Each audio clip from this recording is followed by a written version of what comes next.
The apartheid state has made 90% of Gaza unlivable, displacing 1.8 million Palestinians and creating a humanitarian crisis. 100 days in, and Genocide Joe and most of our government are refusing to call for a ceasefire, and instead they're acting as accomplices. But we stand here in our thousands as Americans to send a resounding message to the Biden administration that we will not back down until justice is served, until a ceasefire is established, until Gaza is rebuilt and the siege is lifted, and until Palestine is free from its nearly 76-year-long occupation. So as we stand in the capital of the United States, where much of the fate of Palestinians is dictated in the halls of Congress and in the rooms of the White House, we are here to reiterate 3 demands, and we will not back down until they are acted upon. Throughout our hopelessness and despair, there is a glimmer of hope, and the tide is truly shifting.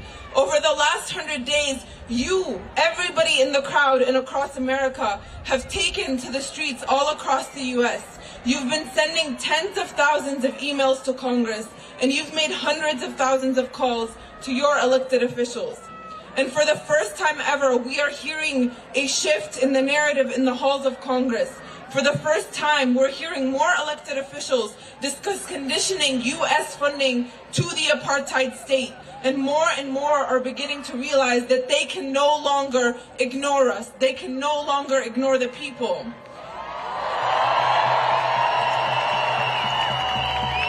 With that, we call on President Biden, his administration, and Congress to, number 1, demand an immediate and permanent ceasefire. 2, unconditional U.S. funding to Israel, and hold Israel accountable for their war crimes. The urgency of now cannot be overstated. The future is being shaped by our actions or lack thereof. History teaches us that delay can and will be our greatest downfall. The sands of time will wait for nobody. So join me in continuing to make this call today and every day until Gaza and all of Palestine is liberated. I will be your MC for today's program alongside my colleague Muhammad Habba. Without further ado, I'd like to introduce Imam Sami Zahrana, who is the Imam of MFC Maryland, and he's from Gaza, to recite some Quran for us.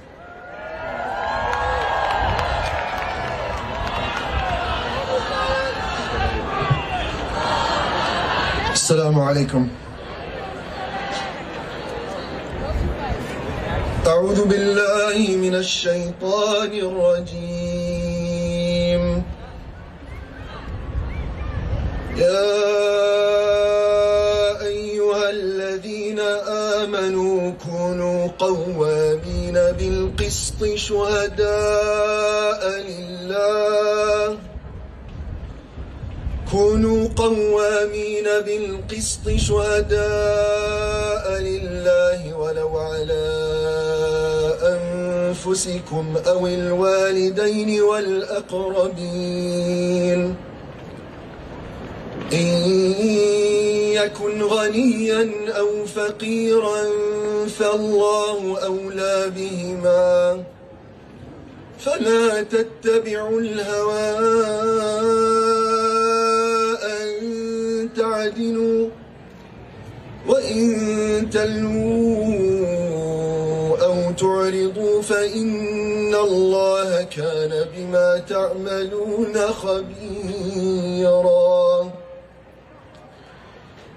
Believers, uphold justice and bear witness to God, even if it is against yourselves, your parents, or your close relatives. Whether the person is rich or poor, God can best take care of both. Refrain from following your own desire so that you can act justly. And if you distort or neglect justice, God is fully aware of what you do. To close, how beautiful would it be for those that can recite the Quran to collectively together recite Surah Al-Fatiha upon our beloved martyrs, our shuhada, and all those who were killed or died in the struggle for our brothers and sisters in Palestine and Gaza. If you know Surah Al-Fatiha, recite along with me, with the intention that Allah subhanahu wa ta'ala, God Almighty, has mercy upon them. أعوذ بالله من الشيطان الرجيم بسم الله الرحمن الرحيم الحمد لله رب العالمين الرحمن الرحيم مالك يوم الدين إياك نعبد وإياك نستعين اهدنا الصراط المستقيم صراط الذين أنعمت عليهم غير المغضوب عليهم ولا الضالين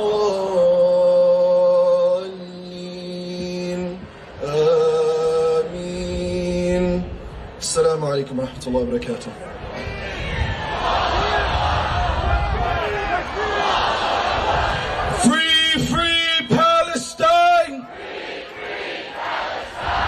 We come here on this holiday weekend in celebration of the great Martin Luther King Jr. We stand here in Freedom Plaza that was named after the great Dr. King, after he wrote his I Have a Dream speech here in this plaza. It is through his teachings and in that vein where he says that injustice anywhere is a threat to justice everywhere that we are here today.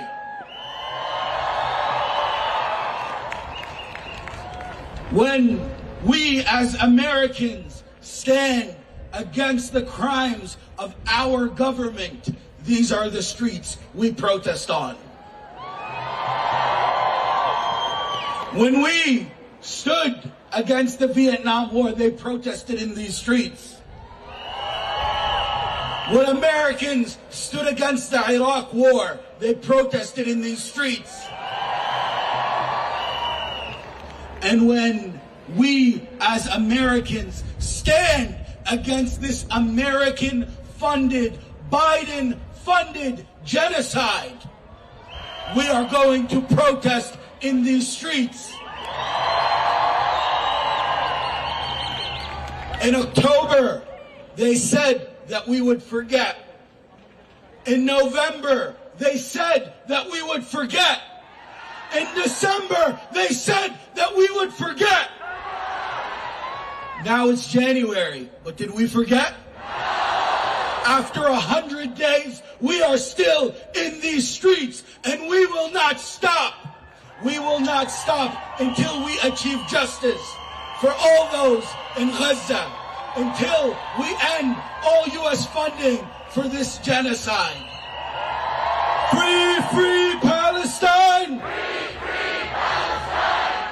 Our first speaker is Layla Al-Haddad, a Palestinian journalist and someone who is famously known for showing Anthony Bourdain around the beautiful streets of Gaza. Without further ado, Layla.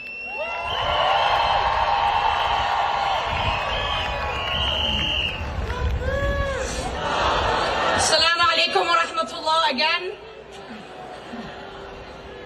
As a writer and speaker, words are my currency. And yet lately I've been finding myself struggling to find those words to meaningfully encompass the depth of my sorrow and my horror and my disbelief in witnessing my homeland's destruction and the murder of over 100 of my family members. I struggle to find the words to convey the everyday realities my family and my people are enduring. Recently, I came across a post by a friend of mine and a fellow writer in Gaza called Iman Bashir, who said, "I was deceived by how powerful words can be. But what I know for sure is that I stopped saying good night to my children, and instead I say to them, stay alive." Iman is a Gazan mother just like I am, and her words capture the crushing, intimate, daily conversation going through the minds of our families right now. Her words pose a challenge to us all. Will we sit idly by as this mother bids farewell to her children every night as though it was their last? We must continue to demonstrate to all the people of Gaza that as we mourn the horrific, intimate details and decisions that they are forced to grapple with every day, we refuse to accept the premise and the normalization of that reality. And we are forcing a change. We must keep fighting until we see a ceasefire. We must keep fighting until we see a free Palestine. And we must keep fighting until Iman's stay alive turn back into good nights once again. We must pray for the dead and fight like hell for the living. I want to hand it over now to a young person. As you know, young people have been disproportionately affected in this genocide on Gaza. She happens to be my daughter. And she is going to read a piece of spoken word that she wrote called Breaking News. Thank you very much. Free, free Palestine! Free, free Palestine! Breaking news. 5 Israelis killed. But of course it's us they accuse, like over the years we haven't been abused and our land used. You announce Gaza terrorist attack. But when it comes to the murder of Palestinians, your facts are all whack. And excuse me, Sir Biden, may I just say, Palestinians are owed their land and are there to stay, unlike you, who the Israeli army finds easy to persuade. So don't go sending aid to an army that loves to invade, blockade, and then persuade the media that they are right. And dear America, how can you just sit and watch this terrible sight that has families staying up the night? Or is it because these pharaohs of today have you full of fright, even though inside you, you know what's right?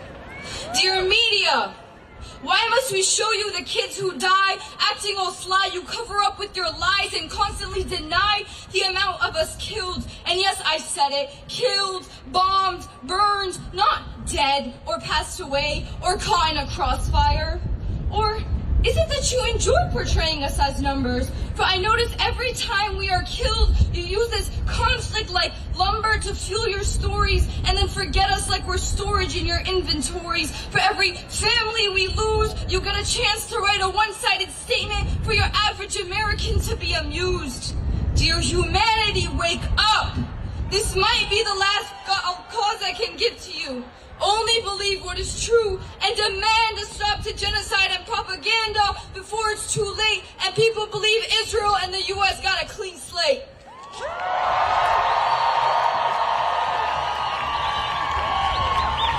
Beautiful. Next up we have my colleague Tahir Herzullah. He's the Director of Community Outreach and Organizing for American Muslims for Palestine and also is from Gaza. Gaza, Gaza, Gaza, Gaza, Gaza, Gaza, Gaza, Gaza.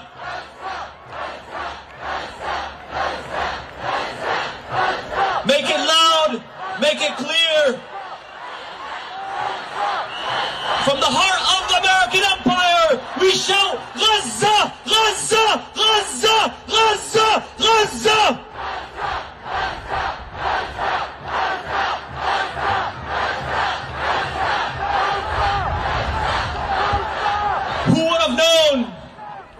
Who would have known that the people of this small strip of land we call Gaza would break the shackles of occupation? Who would have known that Beit Lahia, Beit Hanun, Sheikh Ridwan, Jabalia and Al-Shati, Dar al-Balah and Al-Shuja'iyya, Khan Yunis and Rafah would become known to the world as the places where the Zionist settler colonial project would unravel? Who would have known? Who would have known that the people of Gaza would inspire a global uprising and an entire generation now more committed than ever to ending the hegemony that the global North enjoys? Who would have known that in the midst of a genocide, that in America and around the world, our Jewish sisters and brothers would march with us hand in hand against the genocide committed in their name.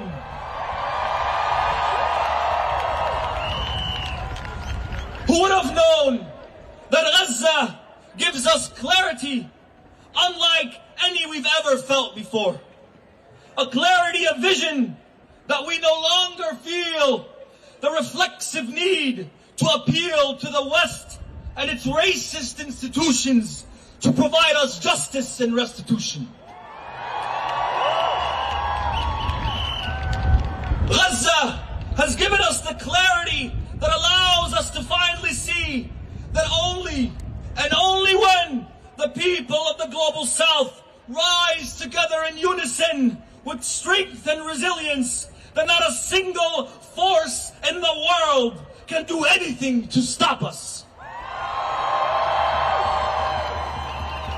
Who would have known that the mighty people of Yemen would challenge the empires of the world?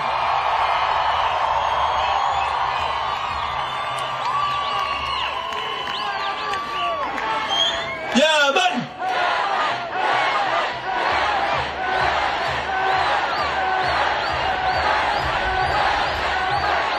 See, it is not lost on me that the response to this genocide in Gaza from people of conscience around the world has forced us to reckon with what Dr. Martin Luther King Jr. called the three evils of society. The evil of poverty, which is due to excessive materialism and capitalism. The evil of racism and the evil of militarism. Dr. Martin Luther King Jr. himself said that America is the largest purveyor of violence in the world. I stand before you today as a proud son of Gaza, a proud son of Shuja'iyya, the graveyard of the occupiers. My family in Gaza has been killed, has been wounded, has been taken captive by occupying Israeli forces from their own homes, and has been displaced. But I'm standing here before you today to tell you and everyone in Gaza that we will never, ever give up on you. With every resource at our disposal, with every ounce of energy we have, with every breath we take and waking moment, we will fight. It is you, our beloved people of Gaza, that have shown us and people around the world what it means to stand like an iron wall in the face of an unrelenting, violent occupier. We get our strength from you. To my friend Ahmed Quta in northern Gaza, serving as a medical professional, saving lives, I tell you now that we will never give up on you. We will work day and night, rain or shine, to end this suffering permanently.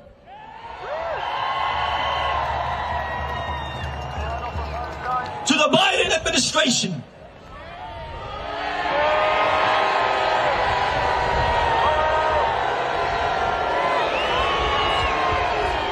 just know, Genocide Joe, whether you stay in office or not, I want to make one thing very clear. We will never forgive you. Gaza will haunt you for the rest of your wretched lives. You, Genocide Joe, you, Blinken the Butcher, and your Secretary of Defense, Lloyd Austin, you will be haunted by the screams of the children of Gaza. You will be haunted by the prayers, the agonizing prayers of the elderly and the women of Gaza. And we, this new generation, will be the answer to their prayers. Let Gaza live! Let Gaza live! Gaza live! Let Gaza live! Let Gaza live! Our next speaker comes to us from the great state of Colorado, where she serves in the State House of Representatives as the first elected Muslim, first elected Palestinian woman in state history. Without further ado, Iman Judah.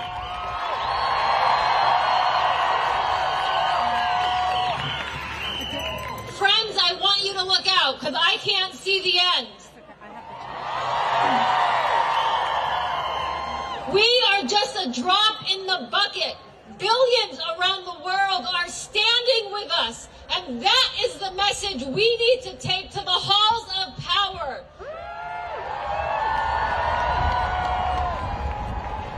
We and those billions of people, we are the voices of the dead, the cries from under the rubble, and the hopes of those fighting for their lives. Ironically and perhaps serendipitously, we are steps from where MLK proclaimed that he had a dream, that he had seen the mountaintops. He said, he proclaimed that he also had seen the hollow stop, sorry,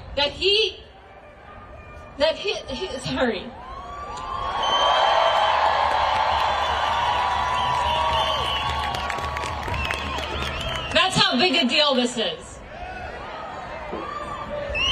We're here because we have also proclaimed that we understand the hollow spot where we remind America of the fierce urgency now. And it would be fatal for the nation to overlook the urgency of this moment. While we must keep talking about Gaza, let's not forget about the rest of Palestine. 2,000 years ago, born in Palestine, in our backyard, Jesus was sent to reconfirm the message of love and peace. But down the road from his birthplace stands an actual barrier to that peace, an apartheid wall. An apartheid felt from our brothers and sisters in South Africa who have come to our defense. That wall is a constant reminder that has become a canvas, pleading for the world to open their eyes to the harsh realities faced by all Palestinians and the genocides in Sudan, the Uyghurs, and in the Congo, a sad kinship we all share. Malcolm X reminded us that just as the civil rights movement in the United States fought against the chains of radical discrimination, so too did the Palestinian people. The murders of George Floyd, Black Lives Matter, are on the apartheid wall. And that did not go unnoticed by the children of Gaza. They wore shirts bearing the cries from Gaza to Ferguson, telling our black brothers and sisters how to survive boots on necks and tear gas. As Americans, we cannot pick and choose the social justice and human rights we defend. Let's carry this movement beyond today and hold our elected officials accountable by our votes. We must remind our elected officials at the ballot box the sentiments of MLK. We want America to commit to what is said on paper, that all people are created equal. And as one of those elected, as a Palestinian American legislator from the great state of Colorado, those are the same values on that paper that I took an oath to defend. It should not be controversial to demand what is said on that paper, and it should not be controversial to extend those rights to the Palestinian people. As human beings and as voters, we throw down the shackles of an unjust past and present. Throw down the shackles and show up, vote, and support the policies for peace and justice. Let us march today with purpose and passion for Gaza, for Palestine, and for the world to see that this is what the globe wants. Free Palestine!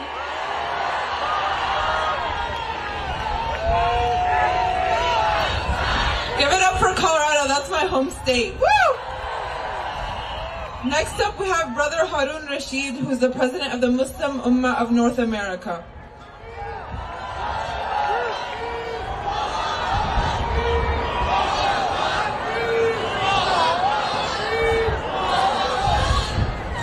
Bismillahir Rahmanir Rahim. In the name of God, most merciful, most beneficent. Dear fellow Americans, brothers and sisters, Assalamu alaikum wa rahmatullah. Peace be upon you. We are standing in this historical march during ongoing genocide against our brothers and sisters in Gaza. Israel government has been and is bombing hospitals, schools, shelters, churches, mosques, residential buildings, all forms of infrastructure, including UN facilities. More than 100 UN facilities have been destroyed. 137 UN aid worker has been killed by Israeli army. They are killing doctors, nurses, journalists, everyone, anyone, including UN officials. This indiscriminate bombardment, killing innocent civilians, children and women, it is collective punishment, hence it is war crime. Brothers and sisters, as we standing here today, 23,703 people has been killed.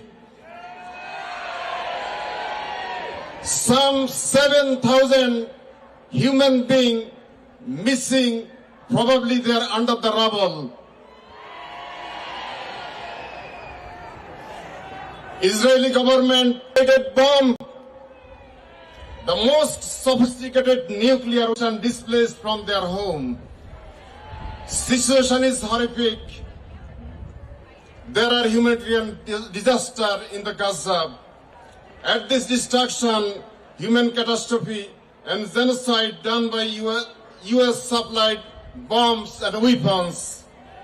In this campaign, violate international laws, UN conventions. It is violation US laws and US policies as well, brothers and sisters. Helping Israel in this war destroyed US image over the world. In this horrific situation, in this catastrophe, I called upon US government today. You must address the atrocities of the Israeli government. You must address the humanitarian crisis of the Palestinians. You must address the violation of international laws and war crimes by Israel. I call upon US government today. You must stop funding this campaign of the genocide. You must put an end to the genocide. I call upon US government today. It is time that you influence the ceasefire. Ceasefire right now.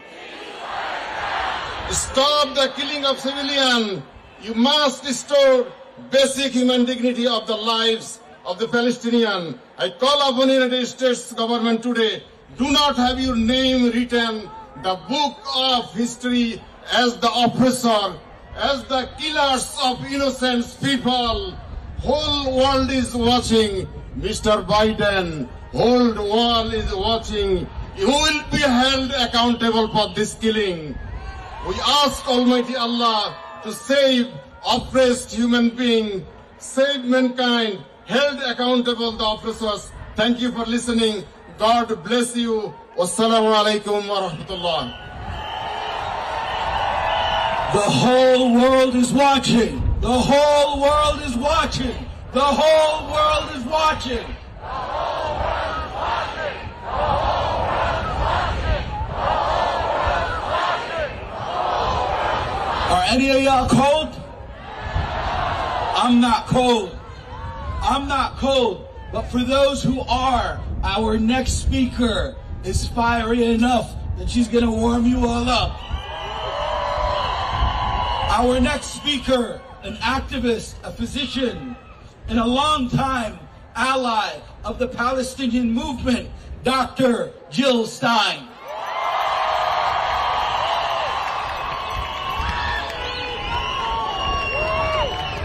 Thank you, Mohammed. I wish you could see what I see. I see power, I see justice, I see democracy as far as the eye can see. And I thank you. It is such an honor to be able to be here with you, to say to the world and to say to our criminal misleaders, we say ceasefire now. Ceasefire now. We say end genocide now. End genocide now. We say end occupation now. End occupation now. We say end apartheid now. I want to remind you that polls show we are not alone. We are, in fact, an unstoppable majority and an unstoppable force for peace, for justice, for an end to genocide now. As Frederick Douglass said, power concedes nothing without a demand. We are that demand. And as another wise leader, Alice Walker, the poet and novelist, said, the biggest way people give up power is by not knowing we have it to start with. When we are 68% in the polls, we have the power. We have the power to say to the AIPAC White House and to the AIPAC Congress that you are accountable to us, to we the people. Don't let them intimidate you out of our power. We have the power to be a force in the streets. We have a power to be instructing our elected officials what they need to do, that they need to stop the flow of weapons and money to apartheid Israel. We need to withdraw our advisors, our troops, our warships, our ammunition, and our weapons from the scene of the crime. And I want to remind you, we all have a choice as voters. And I am so, I can't say, it's beyond words. I had already decided to run as the Green Party candidate for president.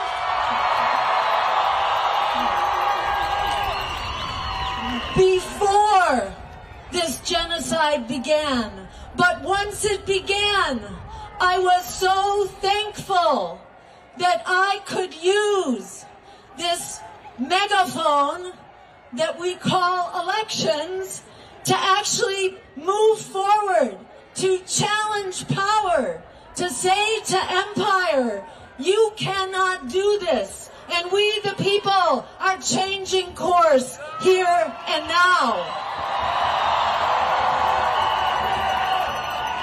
They want you to believe that you have no choice, but you actually have many choices. And there will be other speakers here today who are also a principled, inspired, and moral choice. You have that choice.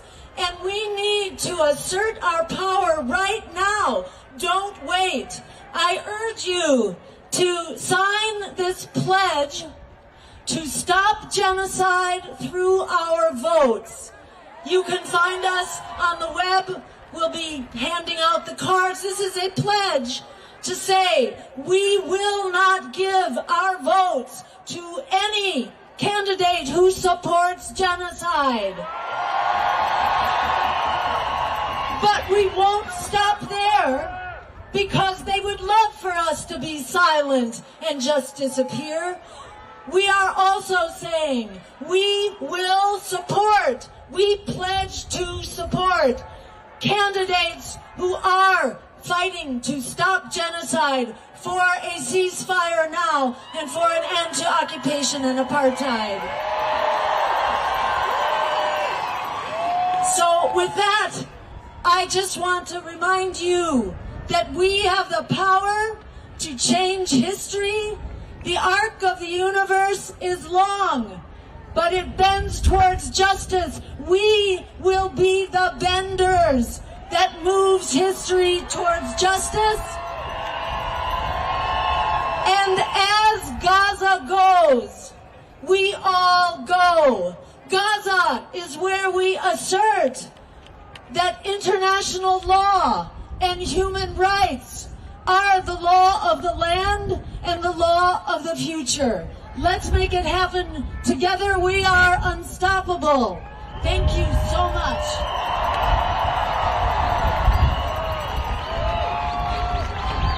Free, free Palestine! Free, free Palestine! Next, we have a short message from our friends at the Naturi Karta, who cannot be here with us today due to the Sabbath. With the help of the Almighty, I pray to the Almighty to bestow upon me His truth and wisdom, that I may be worthy of conveying His message, and so sanctify His name and bring peace to the world. Assalamu alaikum.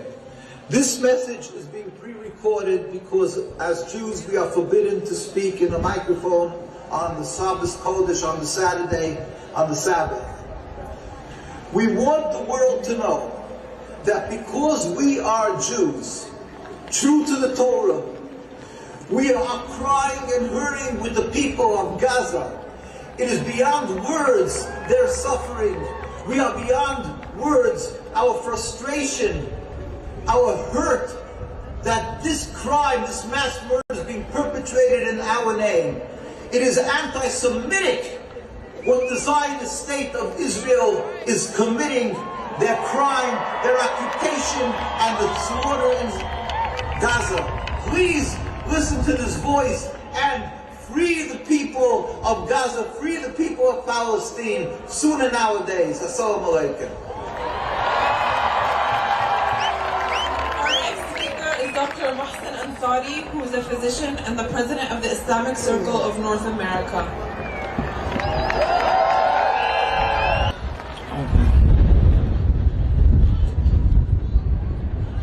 Again.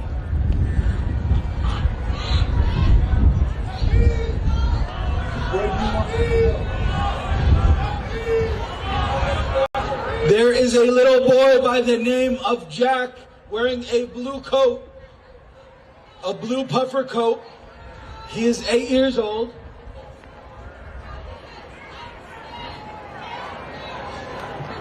Light skin, brown hair.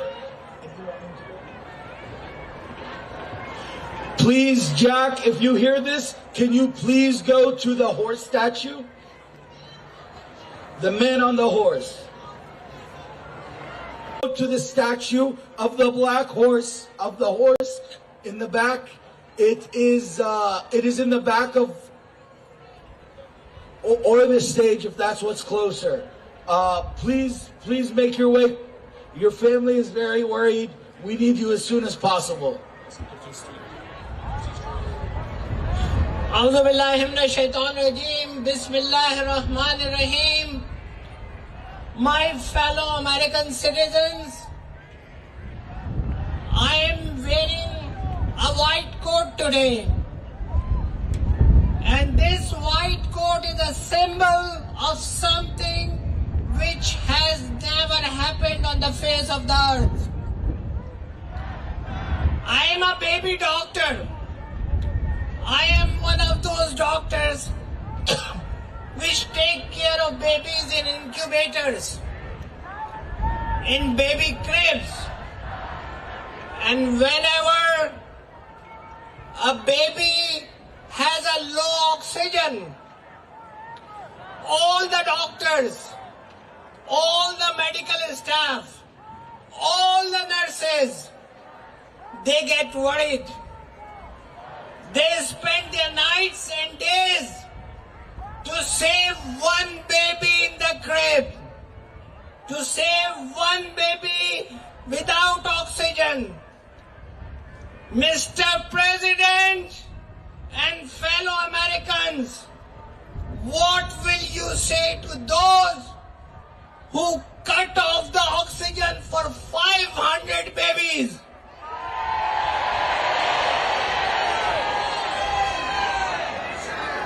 What will you say to those who killed 437 doctors? And Mr. President, let me remind you, you visited and put your hand on the back of the mass killers on the day when they bombarded Al-Shifa hospital and they killed 1,000 patients.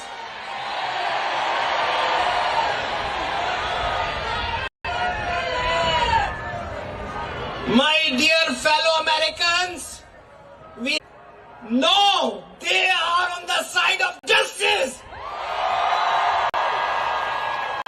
They are on the side of American people. They are on the side of 65% of Americans.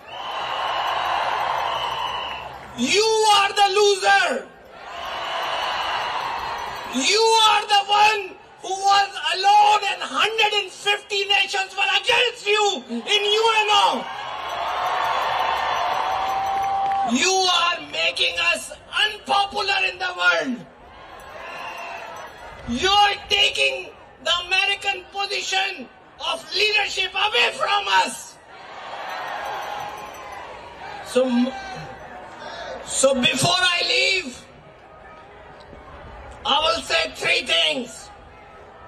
First, what 65% of Americans and all of us think here. Immediate ceasefire! Ceasefire! Ceasefire! Ceasefire! Second, stop giving us the lecture of morality.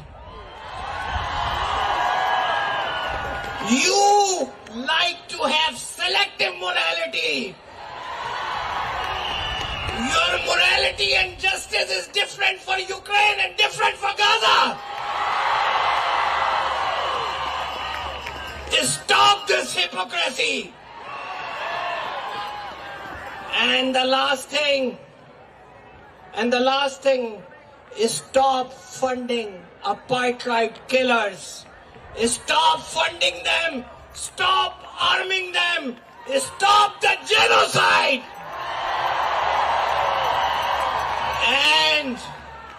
And Mr. Biden, Mr. Blinker, if you don't listen, get ready to pack your bag and leave the White House.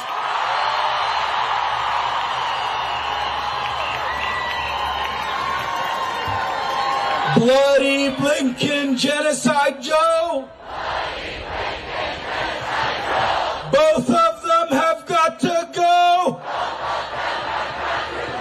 Bloody Blinken genocide, Joe.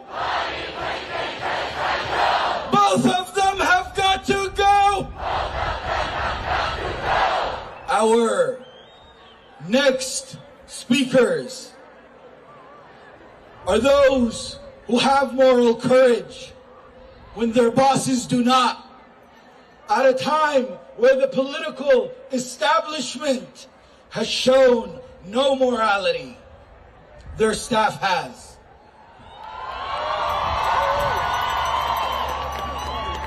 And it brings me great pleasure to introduce our next speakers from Congressional Staff for Ceasefire and Biden administration staff, who will have their statement read by a man who has shown more moral courage than everyone in the White House and everyone in Congress combined. Josh Poll, the former State Department rep, who resigned over their stance on Gaza.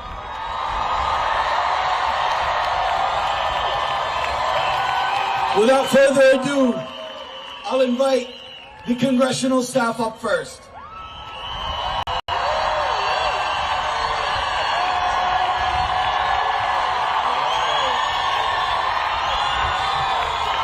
Hey everyone! Hello. My name is Ishmael, and I'm a Palestinian American congressional staffer. I speak for staffers across Capitol Hill, Democrats, Republicans, and independents. Many of us have dissented and protested since October 7th. Trust me, y'all are not alone. We're the ones who answer your calls and emails. We're the ones who write legislation and advise our bosses on policy decisions. We do this because we believe in a simple fact. We need everyone to make this government work. We know that change needs to happen on the inside and outside. These past 100 days have shown that your protests, your marches, and your voices are shifting the narrative. Our combined efforts can change this government. We join the majority of Americans who are demanding an immediate ceasefire in Gaza and a release of all hostages. Hamas's October 7th attack was disgusting, and the Israeli government's blatant disregard for innocent Palestinians is disgusting. We've witnessed this humanitarian catastrophe on television, WhatsApp groups, Twitter, and Instagram. Calls have poured in across the country by the hundreds of thousands. Calls from all of you. We know this is wrong. One second.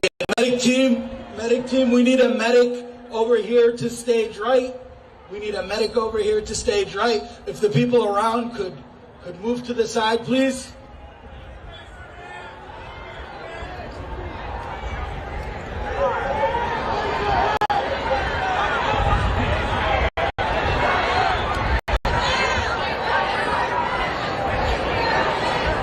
They're waving the right, a white rag, for a white bag, I'm sorry. The medic team, if you guys can. Even many Democrats who care about fighting gun violence at home stay silent while Palestinians are killed by American-made and supplied weapons. At the end of the day, it's the members of Congress's name on the door. Our decision to dissent was not made lightly. We are here because you all have inspired us to speak up, to show solidarity, and to express our humanity. The long road to peace starts with the United States supporting an immediate ceasefire and facilitating the return of Israeli hostages and arbitrarily detained Palestinians. In the Biden administration know that. Y'all know that. Many of our bosses privately express this same sentiment, yet will not say the same publicly. But that is starting to change. We are your allies on the other side of that phone. We are working hard. We are organizing, and we are many. We are Democrats, Republicans, and independents all across the government who refuse to let go of our humanity. Keep protesting, keep marching, and keep calling. The pressure is working. The established narrative won't change overnight, but together we are turning the tide.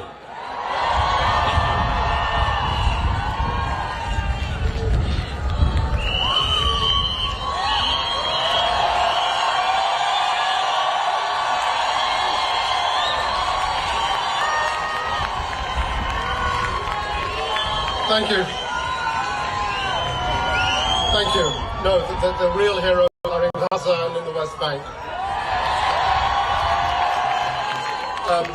I have been asked to read a statement from US government employees, but before I do so, I just wanted to speak specifically to the Arab Americans, to the Muslim Americans, and to the Palestinian Americans among you today, to tell you from the bottom of my heart how important your voices are.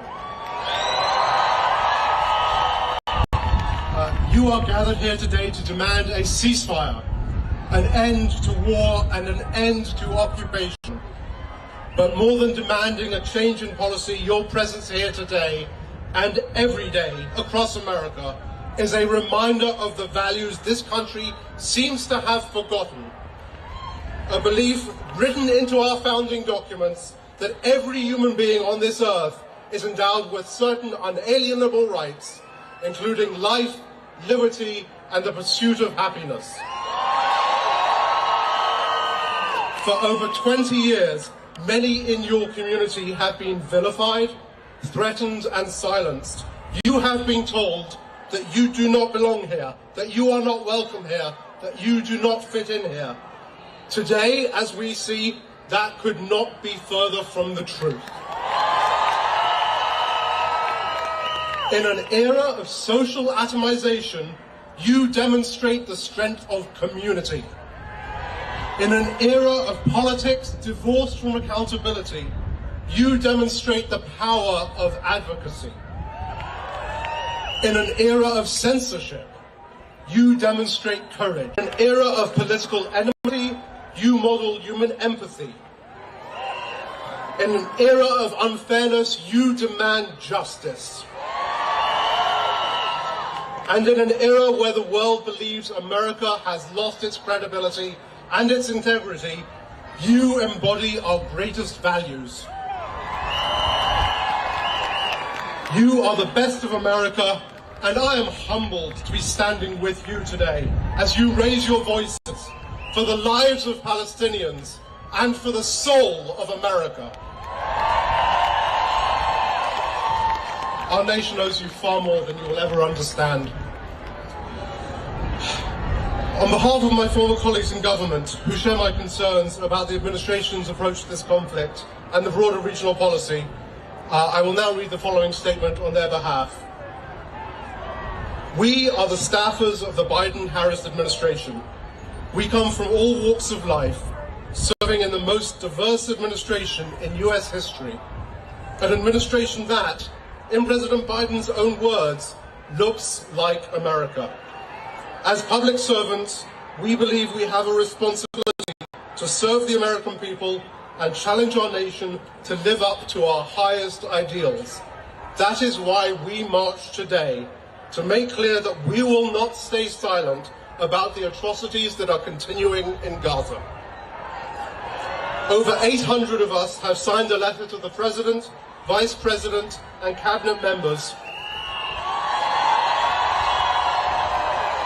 demanding an immediate and permanent ceasefire and calling for an end to this mass human suffering. And we join them in support of South Africa's case before the International Court of Justice, alleging Israel violated the Genocide Convention. There must be an immediate end to this violence, and there must be accountability for the blatant human rights abuses and mass atrocities occurring in this region. We refuse to be silent as the majority of Americans and majority of the world are calling for a ceasefire. President Biden committed to bringing humanity to our foreign policy, and we remind him that all human lives matter equally and the protection of all human rights is unconditional.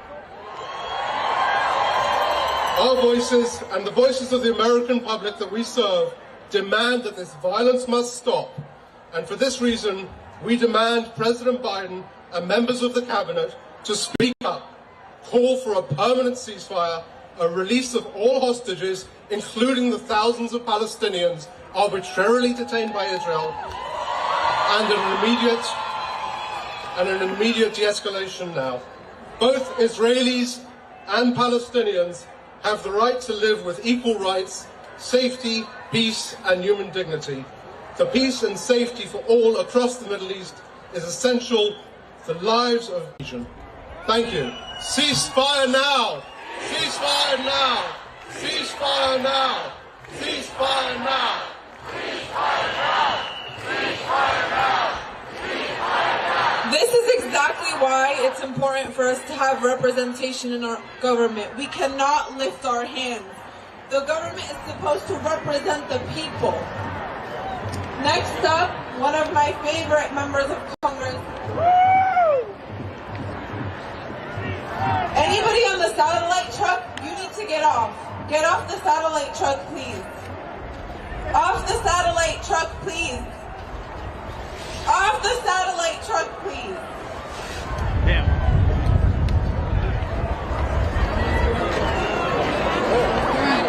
Okay.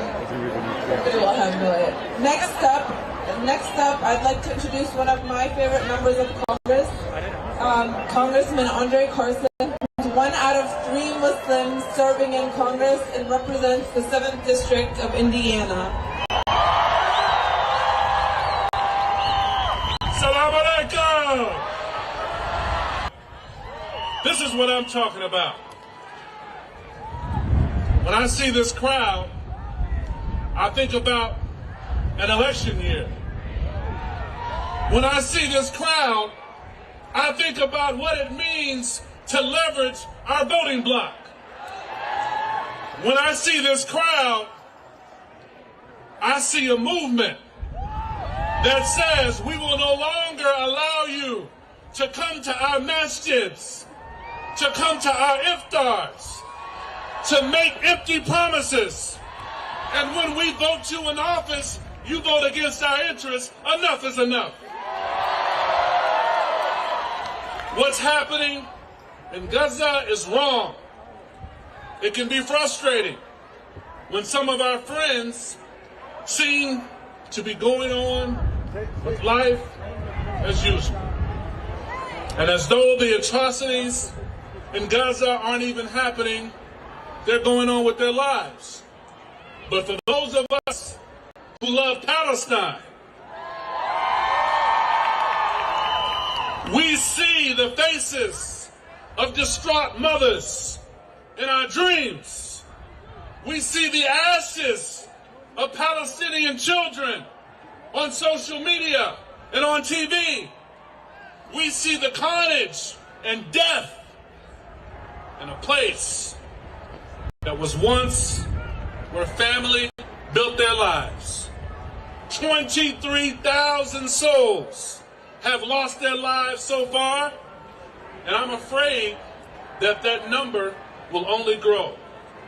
Now, it's human to feel anger and grief and even hopelessness. But today, we should be hopeful because I see power. For you are the movement that helped to achieve a temporary ceasefire. It was you. You are the voices that are pushing back on right-wing extremism and AIPAC funding. You are posting on social media and fighting the narrative that says Palestinian lives just don't matter.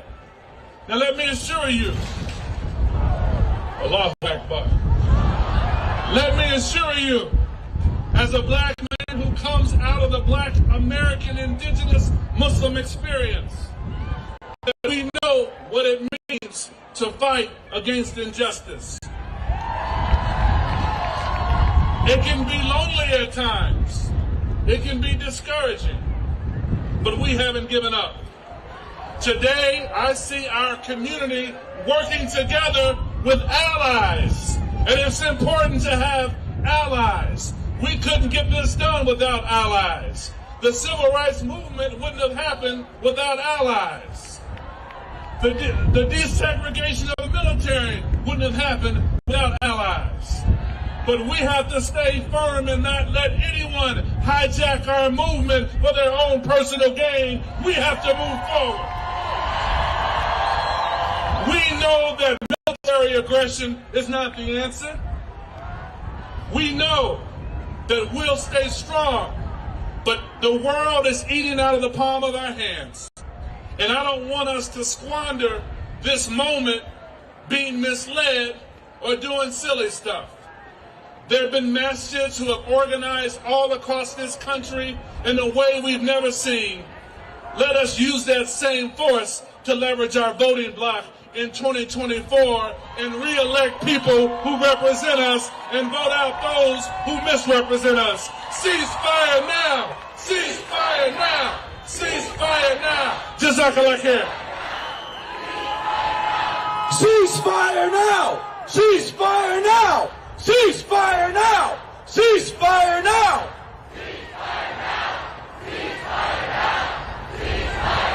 Our next speaker comes to us virtually from the blessed city of Gaza.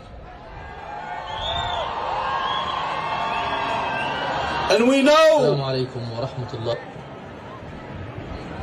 our speaker is a journalist from Gaza who sent a special message for everyone here today.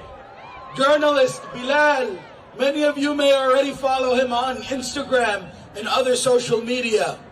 Last year in December, in 2022, Bilal was covering the World Cup in Qatar.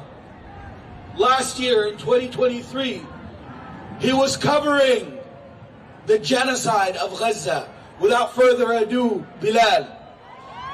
السلام عليكم ورحمة الله وبركاته. من هنا من قطاع غزة، من هذا القطاع المحاصر، هذا القطاع الذي ينزف. اقتربنا على 100 يوم ونحن نذبح أمام أعين العالم. اقتربنا على 100 يوم من الدمار ومن الدم ومن الصراخ، والعالم لم يحرك ساكنا. لكن نقول لكم أنتم، لكل مناصري فلسطين في كل أنحاء العالم، ولكم أنتم خصيصا في هذه التظاهرة الحاشدة في واشنطن، نحن نراكم ونحن نسمعكم. أنتم إخوتنا أنتم أعيننا في الخارج وأنتم أصواتنا في الخارج، يدا بيد لوقف هذه المقتلة، لوقف هذه المجازر التي ترتكب بحق الحياة الكريمة الخالية من الحروب والخالية من الصواريخ والصباحات التي نستيقظ عليها كل يوم في هذه الحرب.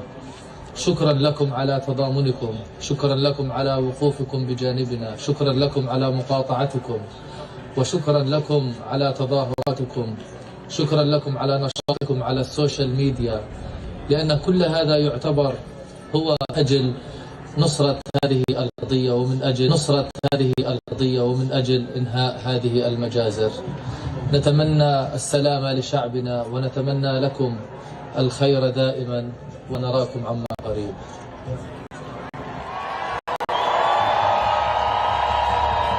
For those of you who don't understand Arabic, he was thanking us for marching and for fighting for them.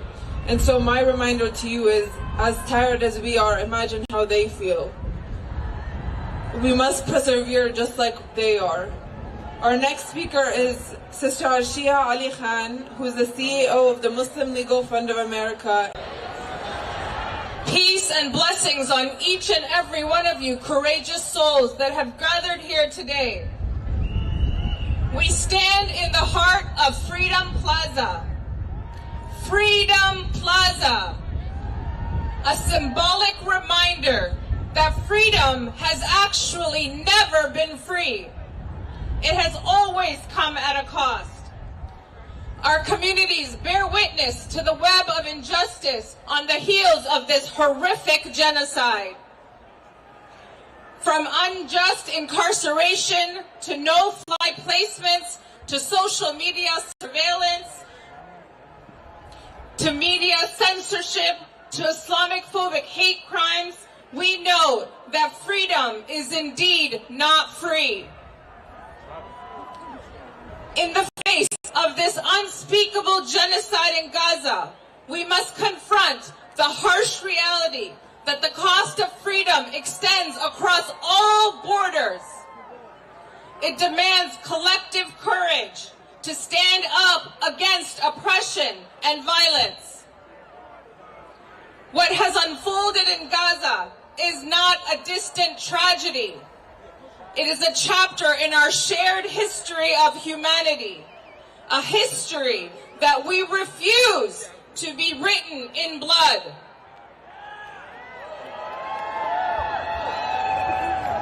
Let me be crystal clear. This genocide does not make us safer. It does not protect us from hate crimes or from terrorist organizations. Instead, it perpetuates pain and vengeance. It is a stark reminder that the quest for true security cannot be built on the ruins of innocent lives, on the tears of grieving mothers and fathers, on the shattered dreams of our children. Freedom Plaza, ignorance is not an option.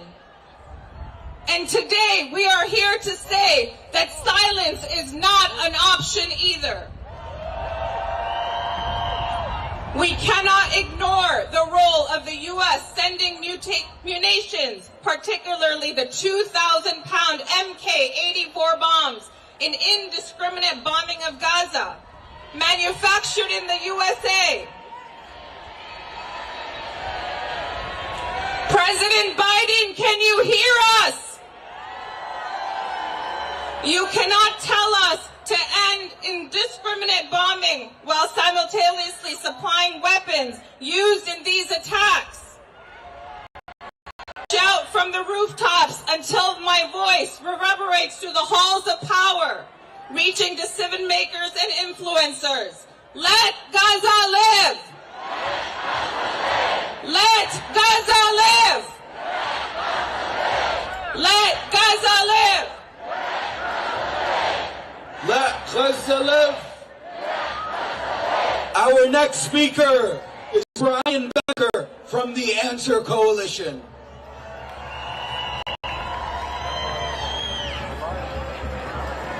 Sisters and brothers, can I get your attention for 1 second? As we're here in Washington, D.C., between the White House and Oakland, California, and today the port in Oakland, California has been shut down.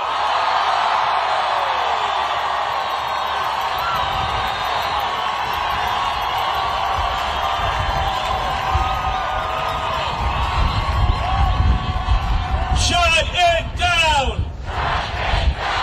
Shut it down! Shut it down! Sisters and brothers, Joe Biden has decided not only to fund and finance Israel's genocide in Gaza, but now to carry out a wider war by dropping bombs on the people in Yemen.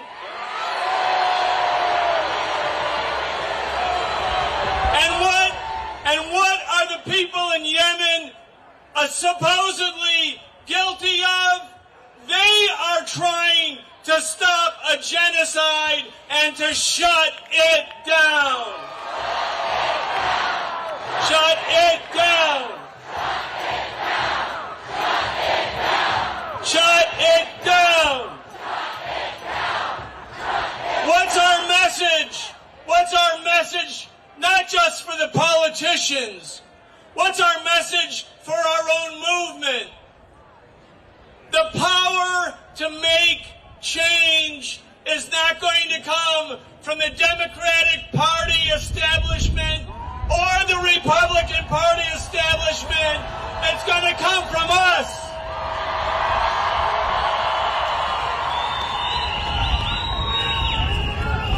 Just think of the last week. The people in South Africa, they rose up.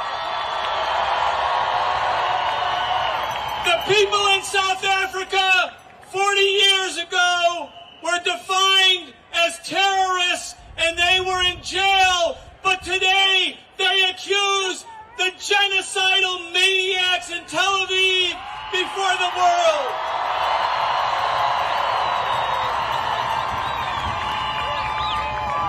On November 4th, we were here in the hundreds of thousands. Today we're in the massive numbers. We're shutting it down. Shut it down. Shut it down. Shut it down.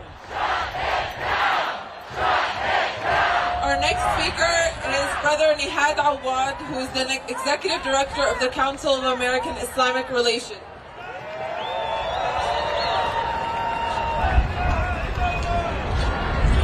Assalamu alaikum wa rahmatullah. Peace be to you. I stand before you today as a proud Palestinian refugee. Like the millions of Palestinians who dream to go back to their homeland one day, I salute our people in Gaza and in all Palestine for their deep faith and courage and steadfastness in the face of the most brutal and immoral army on the face of the earth. I salute the people who stand up for truth and justice from South Africa to every city in the United States. And to our fellow Americans who do not support the genocide, to our fellow Americans who do not support the genocide, who are watching but still silent, I'm saying to you, your silence is a license. Your silence is a license. Your silence is a license. Your silence is a license. Your silence is a license for the Israeli violence. Your silence is a license for the Israeli violence. We need your voice to be spoken out loud and immediately. Martin Luther King Jr. once said during the Vietnam War, the bombs in Vietnam explode at home and they destroy the dream and possibility for a decent America. And today, we say to President Biden, or more accurately, Genocide Joe, we say to him, the 2,000-pound bombs that you have been sending to the state of Israel explode everywhere in the world. They destroy your promise to restore the United States' reputation abroad and to repair broken alliances. We have to keep reminding this president that Benjamin Netanyahu did not put you in office, the American people did. You serve the American people, not the state of Israel. 70% of Americans are telling you, call for an immediate and permanent ceasefire now. Now. Ceasefire now. Ceasefire now. Ceasefire now. In my personal capacity, let me say the following. We repeat what I said in November 3rd from this stage to President Biden. No ceasefire, no votes. No ceasefire, no votes. No ceasefire, no votes. No ceasefire, no votes. No ceasefire, no votes.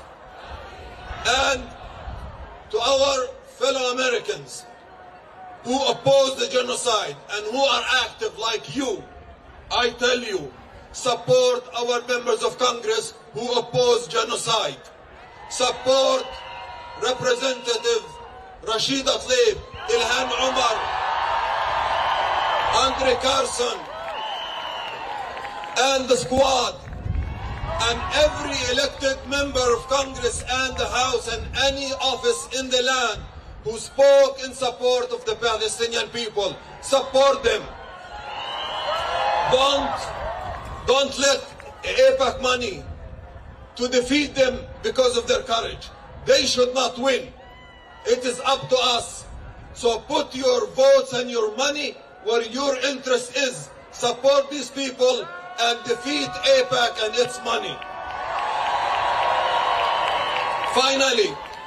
Finally, towards that end, my organization, CARE, the Council on American Islamic Relations, would like to share the good news that we are expanding our C4 lobbying and PACS organization in the next few days so that we give you a voice not only in the halls of Congress but also on the campaign trails. So stay tuned and thank you. Free, free Palestine.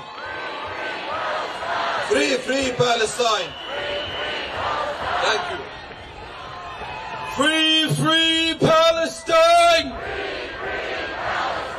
Free, free Palestine! Some housekeeping rules. For everyone who is still on the satellite truck, for everyone on the satellite truck, I need y'all to chant with me. Get off the truck! Get off the truck! Get off the truck! Get off the truck! Get off the truck! Get off the truck! Get off the truck! For y'all to know, our goal today was to be able to get this broadcast internationally. But when they get on the truck, they ruin the broadcast.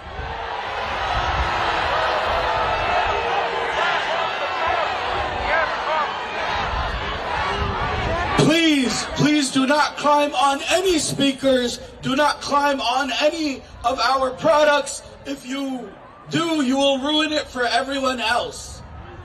Our next speaker is the director of Mass Pace, Ismahan Abdullahi. Bismillah, I start in the name of Allah, most gracious, most merciful, and we're seeing a little bit of a sun coming out. I don't know about you, being Californian, that's really a good thing. Sisters and brothers, as organizers of this march, we believe that you will show up strong to send a message to the Biden administration. You answered that call. You answered the cries of Gaza. Let us remind our nation that black and brown liberation is deeply, deeply intertwined with Palestinian liberation. And when you see those in power quoting MLK Jr. in the next week, yet remain silent on the Palestinian genocide, I ask you to charge them with hypocrisy. Charge them with hypocrisy. For do not be for justice only when it is written in the history books made popular by the times. Be for justice when the injustice is being witnessed live as it is in Gaza and all of Palestine. So long as the genocide in Gaza is funded by this administration, so long as world leaders turn a blind eye to the oppression of the Palestinian people, so long as Israel continues its barbaric ethnic cleansing of Palestinians, we will not relent in our efforts to demand justice and the liberation of the Palestinian people. We will not be distracted, we will not be silent, we will not be silenced, and we will not be intimidated. Just as South Africa courageously rose to rightfully charge Israel with genocide, we, the people of the United States of America, will rise and continue these efforts. What we are witnessing in the halls of power in D.C. is not democracy, and I will end with this. What we are witnessing is hypocrisy. And our call here today is simple, and I end with our Palestinian brothers in Gaza, in the West Bank, and who are here marching, and those who have spoken. You are not alone. Take a look at the streets of D.C. Take a look at the streets of the world. You are not alone. Do not be illusioned by the power of those who have the illusion of power. I say to you what the Prophet, peace be upon him, said to his companion, La tahzan, do not grieve.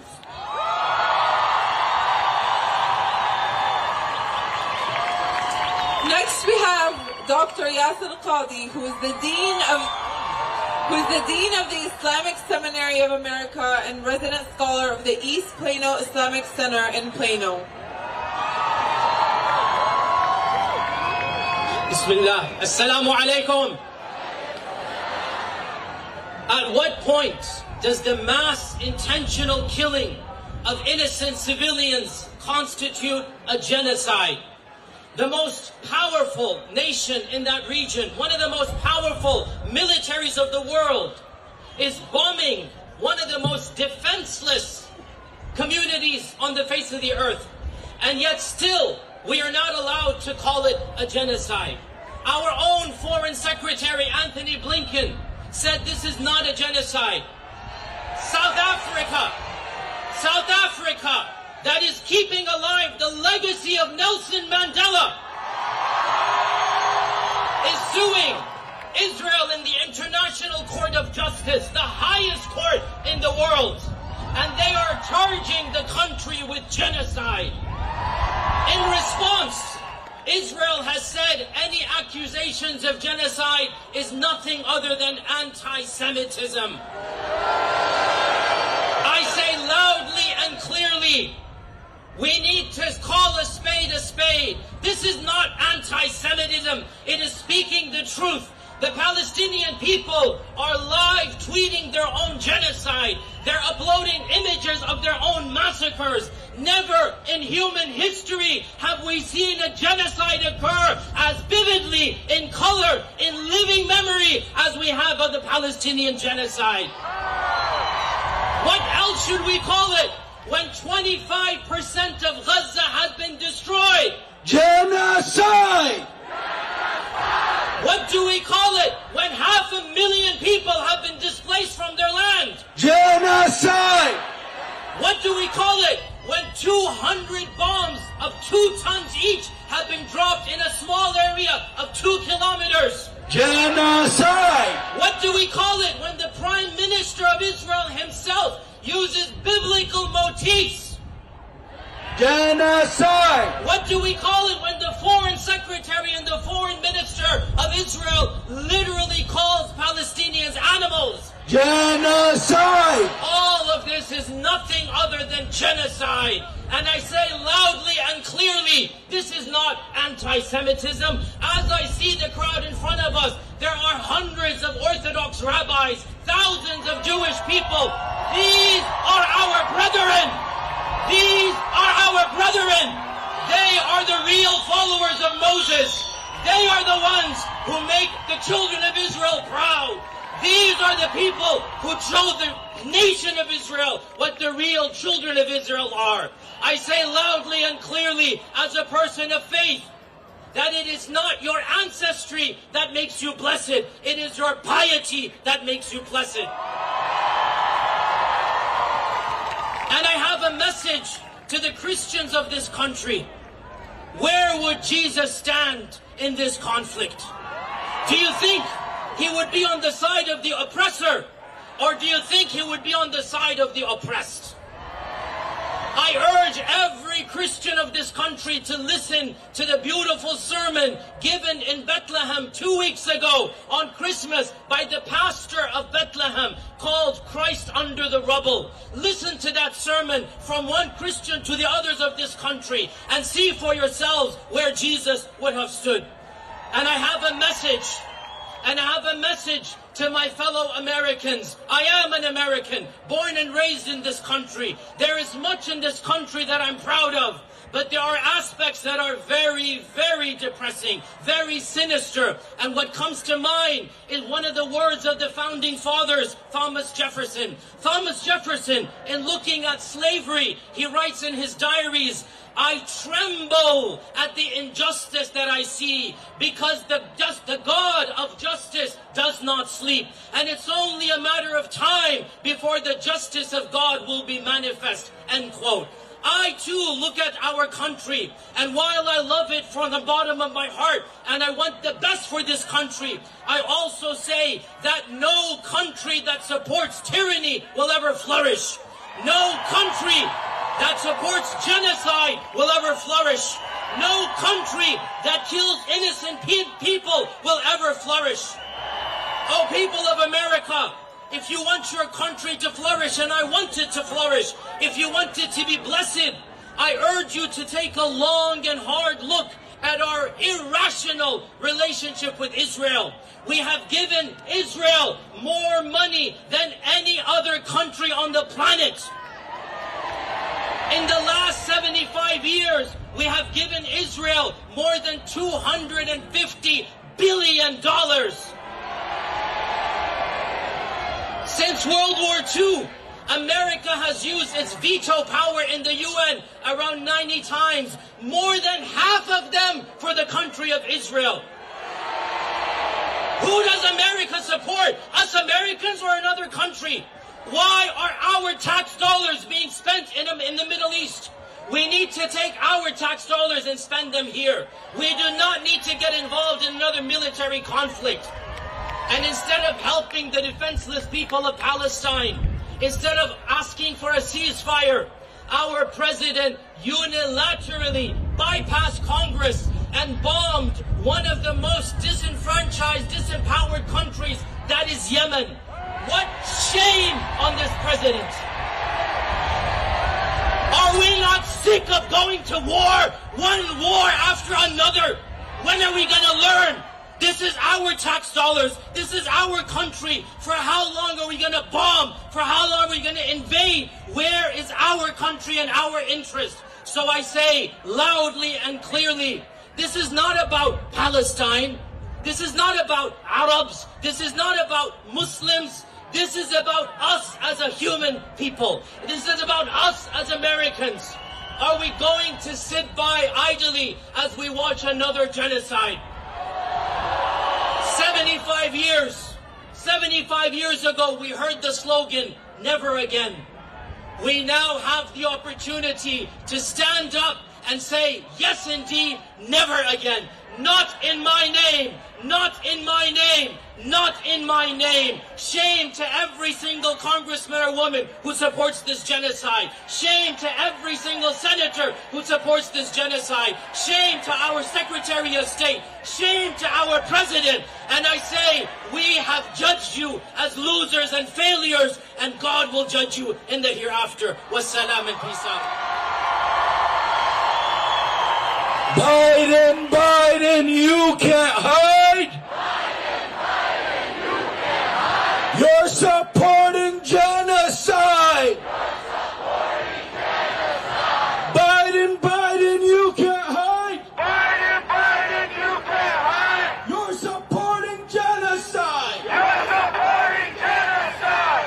Our next speaker comes from Gaza. When we got in communication with Wa'il Dahdouh,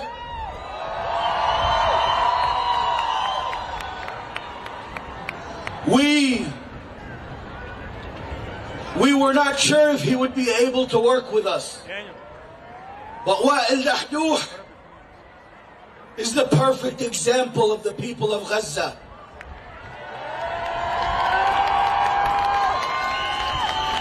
Wa'il Dahdouh sent a message for everyone in this crowd and for everyone who supports justice. Without further ado, Al Jazeera journalist Wa'il Dahdouh.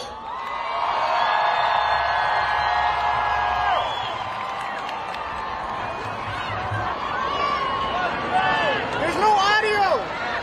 أود أن أنقل لكم باسمي وباسم أسرتي وباسم أسرة الصحفيين وباسم الشعب الفلسطيني هنا في قطاع غزة تحياتنا واحترامنا وتقديرنا لكل ما تفعلونه.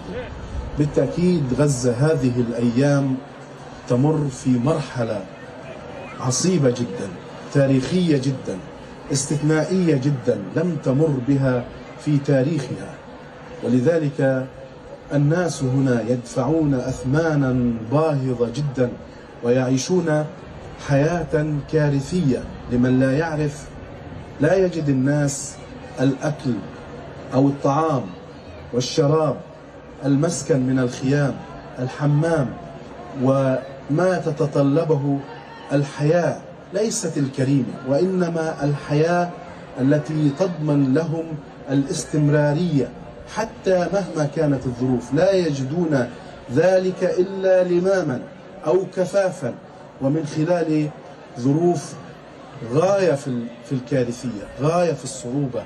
صحيح أن قطاع غزة يدفع الآن ثمنا باهظا، ومن بين من يدفع الصحفيين الفلسطينيين. الصحفيون الفلسطينيون في قطاع غزة يتعرضون إلى مذبحة إن صح التعبير، إلى مقتل إن صح التعبير.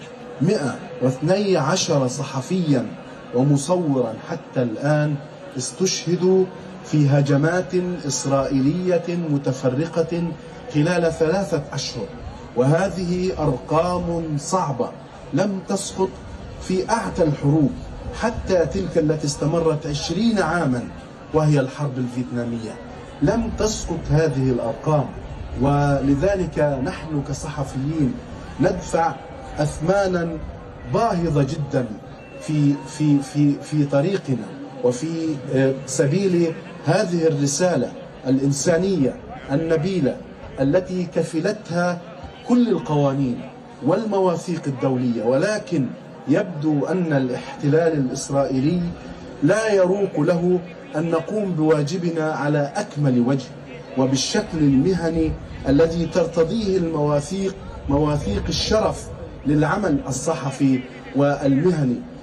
مع الأسف هذا هو واقعنا، فقدنا الأسرة وفقدنا الولد وفقدنا الصديق وفقدنا المكتب وفقدنا المنزل وفقدنا المأوى، ونعيش مشردين ونعمل من خلال كل هذه الأوجاع وكل هذه الآلام وكل هذه الأثمان، ومع ذلك ما زلنا مستمرون. نؤكد لكم أننا سوف نستمر في حمل هذه الرسالة وفي أداء هذا الواجب. كما تشاهدون شهيد آخر يسقط في هجمات إسرائيلية جديدة ومستمرة على قطاع غزة. نحن الصحفيين سوف نستمر في حمل هذه الرسالة. ما يقوينا هو الله سبحانه وتعالى الذي يمدنا بالصبر وبرباطة الجأش وبالقوة وبالقدرة على المواصلة.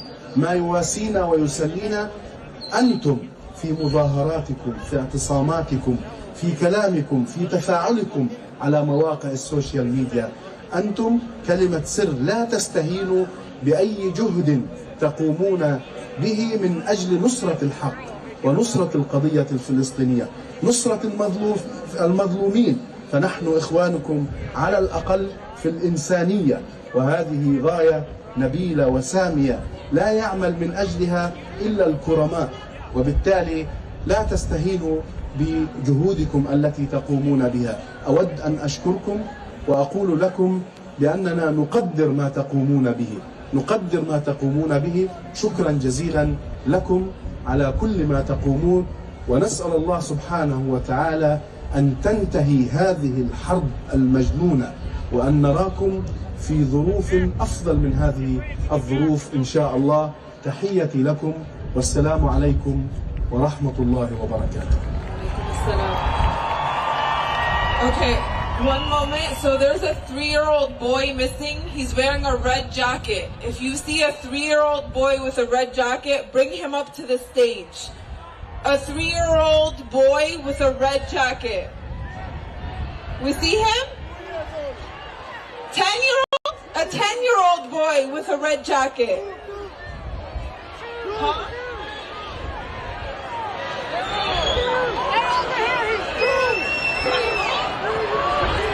Mahmoud. His name is Mahmoud.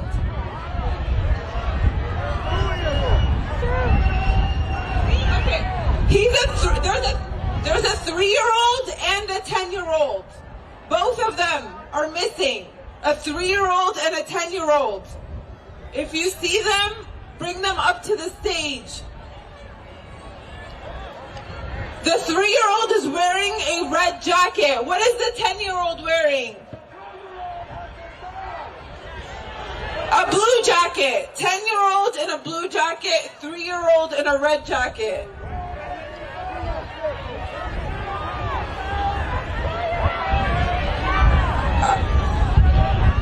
Okay, from the 3-year-old. Okay, alhamdulillah. So Wa'il Dahdouh is literally the epitome of Palestinian resistance. And at the end of it, he said, I hope to see you all on better terms. So may God protect him and the remaining journalists in Gaza. Next up, we have Medea Benjamin, who is the co-founder of the women-led peace group Code Pink.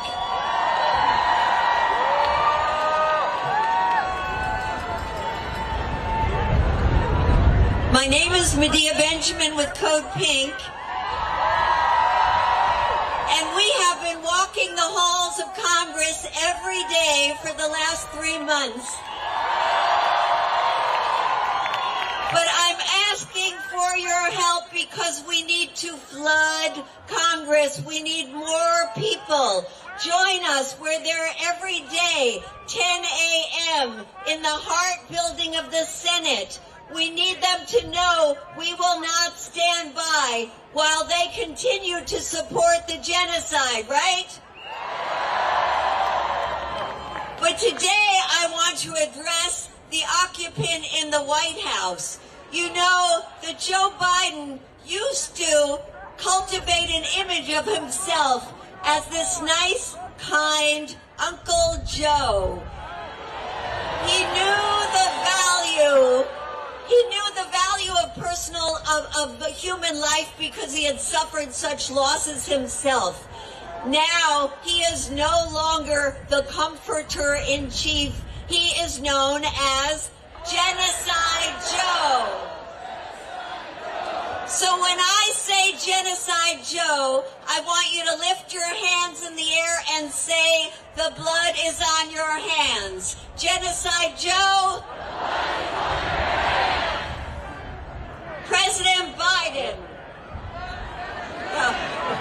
For decades now, every time the Palestinian people have risen up against the 75-year-old brutal Israeli occupation, instead of sympathizing with their plight and seeking a real solution, you have reiterated your rock-solid support for their oppressor.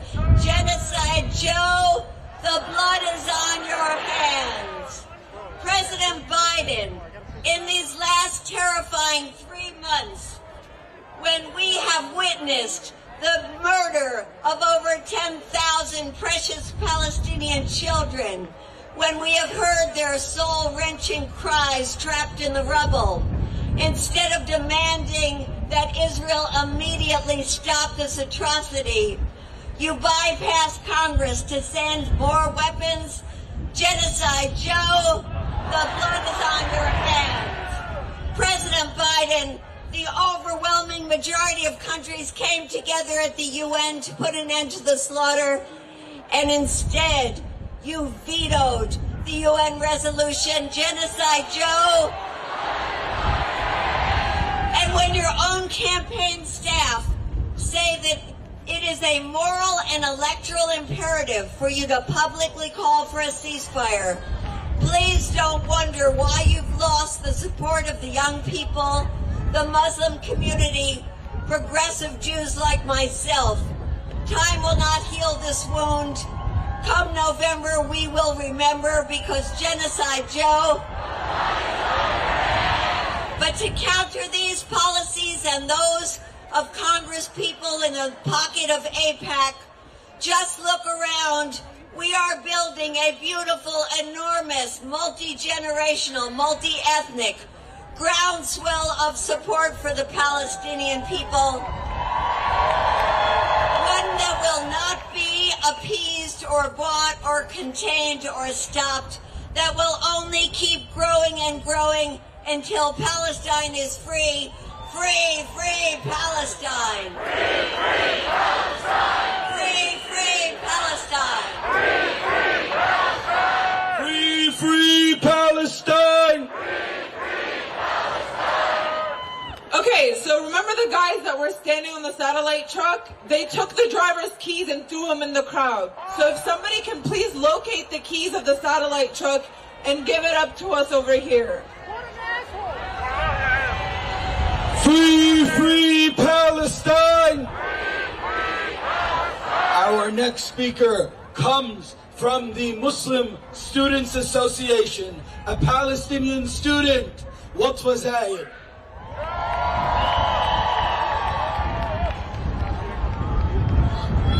Assalamu alaikum wa rahmatullahi wa barakatuh. That was beautiful, thank you. My name is Watfa Zayed and I'm from Chicago, Illinois, home to one of the largest Palestinian populations in the diaspora. But more importantly, I am a proud Palestinian. I am a recent graduate of DePaul University, one of the many universities in the United States that has yet to support its Palestinian students. We have seen our universities call what is happening in Gaza everything except what it actually is, a genocide. Rather than extending empathy to Palestinian students and staff, students are being denied admission from schools, professors and administrators are losing their jobs, and campuses are becoming unsafe. Personally, my brother had a rock thrown at him on our campus in Chicago for wearing a kufiya. My cousin, also wearing a kufiya, was spit on at his campus at Yale University.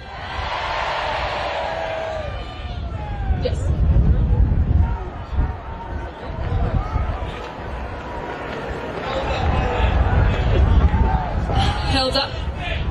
Okay, sorry. Anyway, it is no shock to any of us that there has been an increase in hate crimes against Muslims and Palestinians on our school campuses. But our universities will not admit that. Us student organizers, however, know that this did not begin on October 7th. Our efforts for Palestine have been silenced for years. We have been forced to sit in classrooms where our professors speak ignorantly about our people.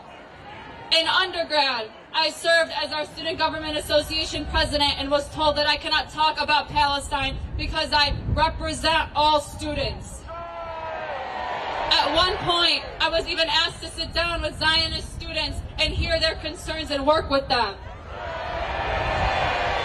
While I was proud that a Palestinian finally had a seat at the table, I was basically told to be careful not to see things one-sidedly. I was threatened on social media and doxxed. Now, 2 years later, nothing has changed. Students are losing their internships, presidents of universities being forced to resign, and worst of all, we are not safe. Wearing the hijab, wearing the kufiya, praying in public, even our names make us targets.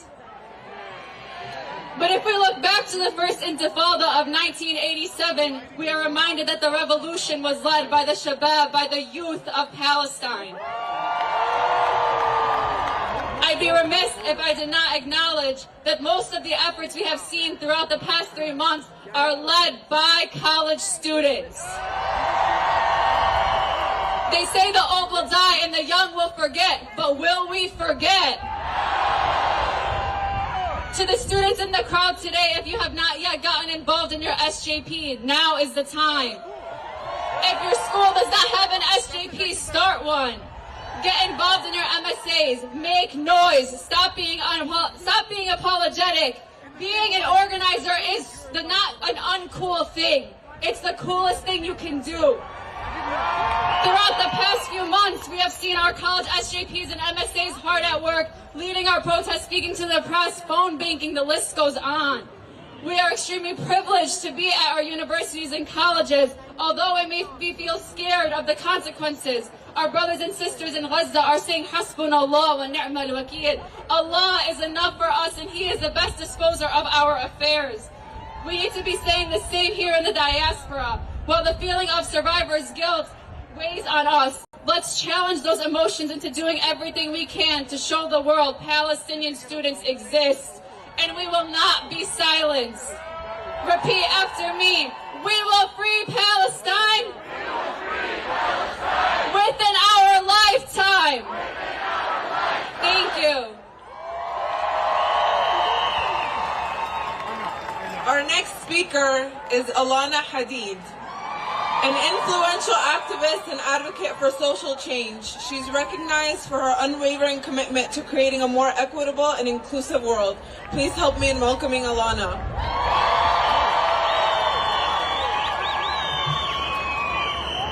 Thank you. I'd like to pause and recognize that in the next few minutes while I speak, more Palestinians will be murdered by the State of Israel. My name is Alana Hadid, and I am the child of a Nakba survivor. It has been said before, but it bears repeating. This did not start on October 7th. My father, Muhammad Hadid, was made a refugee by the creation of Israel in 1948 before he could walk. My grandparents were violently expelled from their homes and the towns their ancestors helped build at the hands of Zionists who planned for their expulsion decades in advance. The Nakba never ended. From 1948 until now, the mass expulsion, displacement, targeted killing, and ethnic cleansing of Palestinians has persisted.